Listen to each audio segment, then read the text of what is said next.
नमस्कार किसान साथियों, स्वागत है आपका किसान साथी न्यूज चैनल पर। आज का विषय है किसानों पर जीएसटी का असर। क्या किसानों को जीएसटी देना पड़ता है? खाद्य, बीज, ट्रैक्टर, दवाई, मंडी और अनाज बेचने पर जीएसटी कैसे लगता है और किसान भाई इससे कैसे लाभ उठा सकते हैं? इन सब बातों पर हम आज विस्तार से बात करेंगे। जीएसटी का मतलब है गुड्स एंड सर्विस टैक्स, यानी वस्तु एवं सेवा कर। इसे 1 जुलाई 2017 से पूरे भारत में लागू किया गया है। पहले बहुत सारे टैक्स लगते थे, वेट, एक्साइज, सर्विस टैक्स। अब उन सबको हटाकर एक ही टैक्स कर दिया गया है, वह है जीएसटी। इसका फ़ायदा यह है कि यह पूरा सिस्टम साफ, सरल और डिजिटल हो गया है।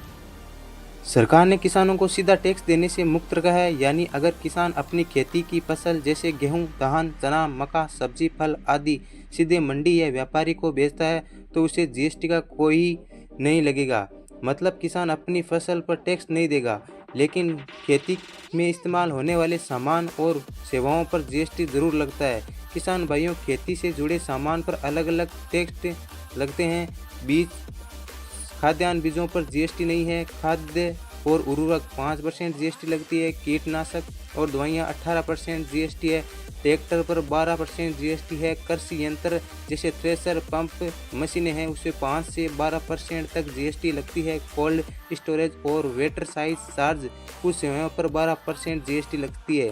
इसका मतलब है किसान फसल बेचने पर टैक्स मुक्त है, लेकिन खेती के साधनों पर जीएसटी देना पड़ता है।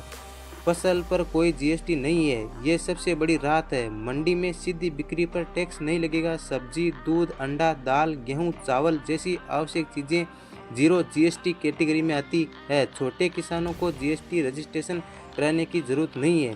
केवल बड़े व्यापारियों, कंपनियों जो पैकिंग, ब्रांडिंग करने में बेचते हैं, उन्हें जीएसटी देना पड़ता है। किसानों पर जीएसटी का प्रभाव पड़ता है। टैक्स सिस्टम आसान हुआ, व्यापारियों को फ़ायदा, जिसमें किसानों को पेमेंट जल्दी मिल सकता है। टैक्स पारदर्शी होने से कालाबाजारी कम हो गई है। खेती के उपकरण महंगे हुए हैं। ट्रैक्टर, पंप, दवाई, खाद लागत बढ़ने से छोटे किसानों को मुश्किल है। मंडी और कोल्ड स्टोरेज सेवाओं पर अतिरिक्त खर्च। किसान भाई क्या करे? हमेशा बीज, खाद और उपकरण बिल लेकर खरीदे।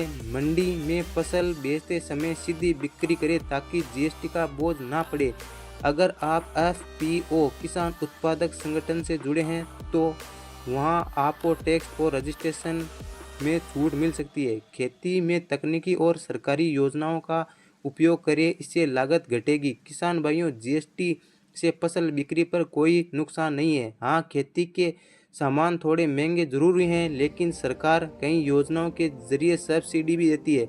अगर किसान जागरूक रहे, बिल लेकर सामान खरीदे और सरकारी योजनाओं का लाभ उठाए तो जीएसटी का नुकसान और फायदा दोनों भी हो सकता है। तो दोस्तों, ये थी हमारी पूरी किसान जीएसटी के बारे में जानकारी। उम्मीद है आपको साफ हो गया होगा कि किसानों पर जीएसटी सीधा नहीं लगता है, बल्कि खेती के साधनों पर लगता है।